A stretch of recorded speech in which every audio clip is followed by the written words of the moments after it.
Bismillahirrahmanirrahim. Today is our second lecture about the plasma membrane or cell membrane, and today we're gonna know about that. What is cell membrane? It is the outermost boundary of the animal cell, and in plant cell it's just beneath the cell wall. First of all, we're gonna know about what is a cell membrane chemically composed of. So it is 20 to 40% of lipid and 60 to 80% of protein, and somewhat they have 3 to 5% carbohydrates that have cholesterol and etc. etc. So in biology about the cell membrane, there are a lot of model discuss the structure of cell membrane, but in 1972 Singer and Nicholson proposed a model for the structure of cell membrane that is called fluid mosaic model. According to this model, plasma membrane is lipid bilayer in which protein are floating. First of all हम ये जान लेंगे कि plasma membrane में जो lipid है ये हमारे पास बाइलेयर क्यों बनाता है। तो बाइलेयर इसलिए बनाता है कि इसके पास जो लिपिड है तो उसकी जो हेड है वो हमारे पास हाइड्रोफिलिक है, मतलब वाटर लविंग है, लेकिन इसकी जो टेल है वो हमारे पास हाइड्रोफोबिक है।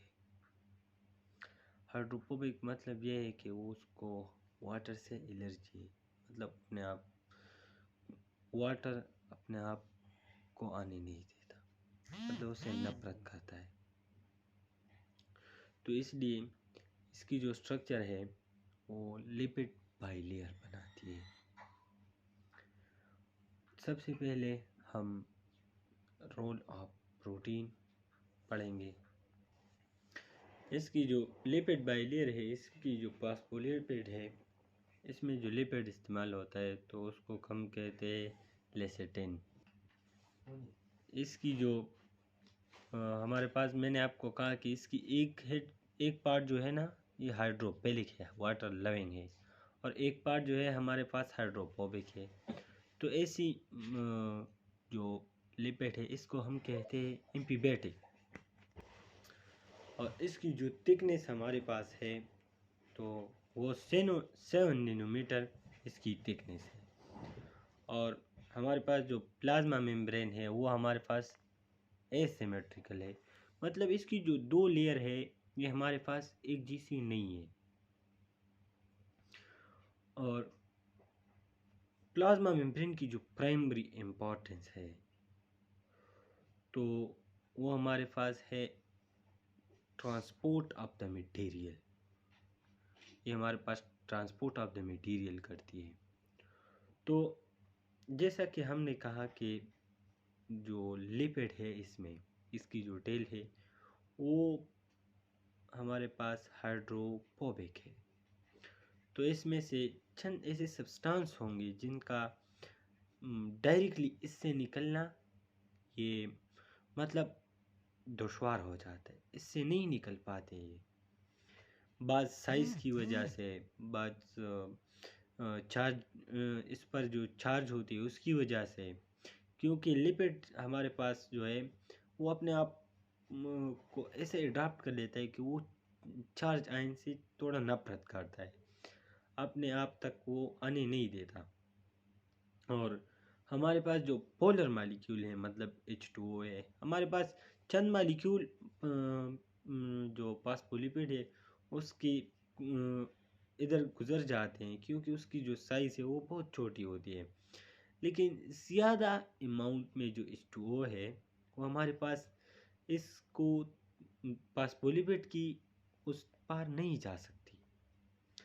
तो हम बेसिकली इसकी जो पहला रोल है इसमें प्रोटीन का, कि इसमें प्रोटीन का क्या रोल है।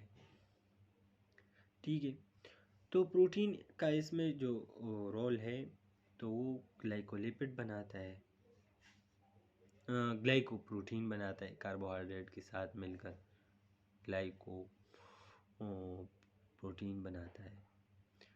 और इसमें जो लिपिड है वो कार्बोहाइड्रेट के साथ मिलकर ग्लाइकोलिपिड बनाता है, जिसकी हमारे पास हम आगे पढ़ेंगे कि इसकी क्या क्या इम्पोर्टेंस है। तो सब फर्स्ट ऑफ ऑल हम ग्लाइकोलिपिड और ग्लाइकोप्रोटीन की जो इम्पोर्टेंस है वो पढ़ेंगे।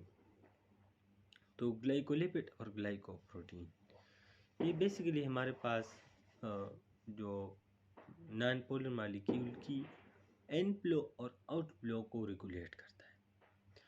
मतलब हमारे पास जितनी ग्लूकोज की कितनी रिक्वायरमेंट्स हैं, वाटर की कितनी रिक्वायरमेंट्स है, तो उसको ये रेगुलेट करता है। और ये हमारे पास जो सेल को है ना सिलेक्टिवली परमेएबल बना देता है, कि इसमें जो जिसकी ये सिलेक्शन करेगा वो ही अंदर जाएंगे, और जिसको ये निगलेक्ट करेगा वो अंदर नहीं जा सकती। अब हम इसकी जो ट्रांसपोर्ट है उसको पढ़ते हैं कि इसमें किस तरह की ट्रांसपोर्ट होगी। तो बेसिकली इसमें हमारे पास दो किस्म की ट्रांसपोर्ट होगी। एक इसमें पैसिव ट्रांसपोर्ट होगी, एक इसमें एक्टिव ट्रांसपोर्ट होगी। ठीक है, पैसिव ट्रांसपोर्ट में हमारे पास जो एटीपी है वो हर्ष नहीं होंगे, और एक्टिव ट्रांसपोर्ट में एटीपी हर्ष होंगे। पैसिव ट्रांसपोर्ट में along the concentration gradient molecule move करेगा, और एक्टिव ट्रांसपोर्ट में against the concentration gradient molecule move करेगा। तो सबसे पहले हम पढ़ते हैं कि पैसिव ट्रांसपोर्ट हमारे पास क्या है।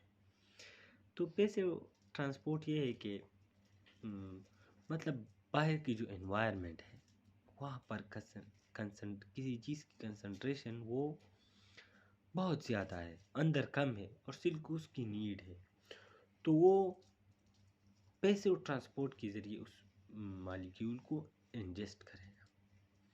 ठीक है, जैसा, और ये हमारे पास दो किस्म की प्रोटीन के ज़रिए करता है। एक हम कहते हैं चैनल प्रोटीन।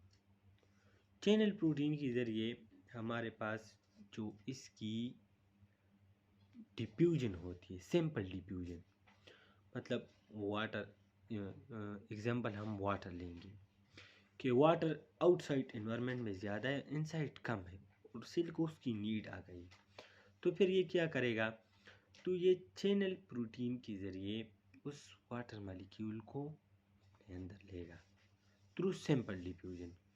और फैसिलिटेटेड जो डिफ्यूजन है तो उसमें बाज़ आयन और होंगे, उसको अपने अंदर फैसिलिटेटेड डिफ्यूजन, मतलब इसके लिए एक ख़ास जो है ना एक मेथड है। इसके ज़रिए इसमें हमने कहा कि चैनल प्रोटीन है, तो इसके ज़रिए इसकी जो बॉडी है मतलब इस तरह है, तो यहाँ पर से एक ट्यूब सा होता है, तो इसके ज़रिए वाटर आता है। लेकिन जो फैसिलिटेटेड डिफ्यूजन्स में ये ट्यूब अनप्रेजेंट है, तो उसकी जो स्ट्रक्चर है वो इस तरह है। तो जब यहाँ पर कोई मॉलिक्यूल आता है तो उसको इधर पर लेता है और अपने आप को इस तरह करता है, तो वो मॉलिक्यूल सेल के अंदर चला जाता है, और जब सेल से वो उसको बाहर निकलने का टास्क होता है तो उसको इस तरह लेता है और इस तरह करके बाहर एनवायरनमेंट में छोड़ देता है। ठीक है, अब हम पढ़ते हैं एक्टिव ट्रांसपोर्ट को। बेसिकली हम पहले दो एमसीक्यूज को क्लियर करेंगे। अगर एमसीक्यूज में आए कि हमारे पास सेल की जो इंटरसेल्यूलर स्पेसिस, उसमें किस आयन की ज़्यादा कंसंट्रेशन होगी? तो वो हमारे पास होगी पोटाशियम आयन की, K+ आयन की। और बाहर जो एनवायरनमेंट है उसमें जो जिस आयन की कंसंट्रेशन ज़्यादा होगी वो हमारे पास सोडियम आयन है, Na+। तो अब ये एक्टिव ट्रांसपोर्ट में क्या करता है? एक्टिव ट्रांसपोर्ट में ये इसकी जो स्ट्रक्चर है ये भी इस तरह से है, इस तरह से, इस तरह से। तो जब K+ आयन आता है तो वहाँ पर चौकीदार खड़ा होता है कि मैंने आपको अंदर नहीं जाने देना तब तक जब तक आप इस गेट की किराया नहीं दोगे। मतलब K+ आयन तब तक सेल के अंदर नहीं जा सकता जब तक उसने एक ADP नहीं दी होगी। अब यहाँ पर एक सवाल उठता है कि जब पोटाशियम आयन अंदर आ जाता है तो वहाँ पर आयन की तादाद ज़्यादा होती है, तो कुछ एक्स्ट्रा आयन को सेल ने बाहर जाने देना होता है। तो बेसिकली MCQs ऐसा भी आ सकता है कि अगर हमारे पास 2 पोटाशियम आयन अंदर आ गए तो हमारे पास रिलीज क्या होगा? MCQs में बहुत सारे ऑप्शन होंगे, उसमें से जो करेक्ट ऑप्शन है वो है 3 सोडियम आयन बाहर जाएंगे। 2 पोटाशियम अंदर आए, 3 इन्हें बाहर जाएंगे। और इसके बाद हम पढ़ते हैं कि जो प्लाज्मा मेम्ब्रेन की एज अ होल हमारे पास क्या रोल है। तो ये हमारे पास न्यूट्रिएंट की ऑब्टेन के लिए भी यूज़ होता है और एक्सक्रीशन के लिए भी यूज़ होता है, मतलब यूरिया, यूरिक एसिड वगैरह वगैरह जो हमारे पास एक्सक्रीटरी प्रोडक्ट है उसको एक्सक्रीट करने के लिए हम प्लाज्मा मेम्ब्रेन का इस्तेमाल करते हैं। और हमारे पास जो है ये हमारे पास यूज़फुल सब्सटेंस को सीक्रेट करता है, मतलब एंजाइम हो गया, हार्मोन हो गया, एट्सेट्रा एट्सेट्रा। इसके जो हमारे पास जो हमारे लिए चाहिए होता है तो वो सेल मेम्ब्रेन ही रिलीज़ करता है।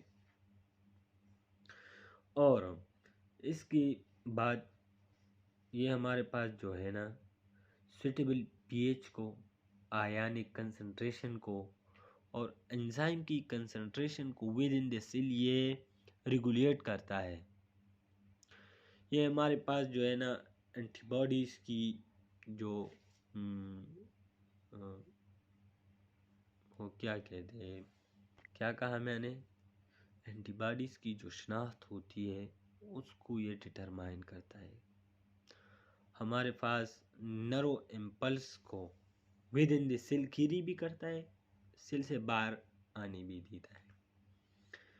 मतलब सेल की न्यूक्लियस तक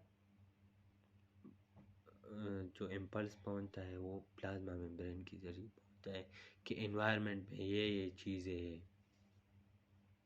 ठीक है। और हमारे पास ये एंडोसाइटोसिस के लिए भी, एंडोसाइटोसिस बेसिकली पेगोसाइटोसिस और पिनोसाइटोसिस को हम कहते हैं। पिनोसाइटोसिस हमारे पास ड्रिंकिंग ऑफ द सेल है, मतलब H2O अंदर लेता है, और पेगोसाइटोसिस मतलब ग्लूकोज वगैरह जो इसके लिए न्यूट्रिएंट्स रिक्वायर्ड होता है।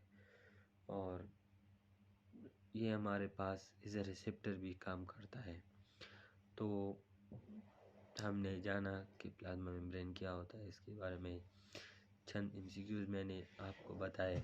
और ये हमारे पास फेडरल, पंजाब और KPK के बुक को मिला के मैंने आपको के साथ शेयर किया है। Thank you.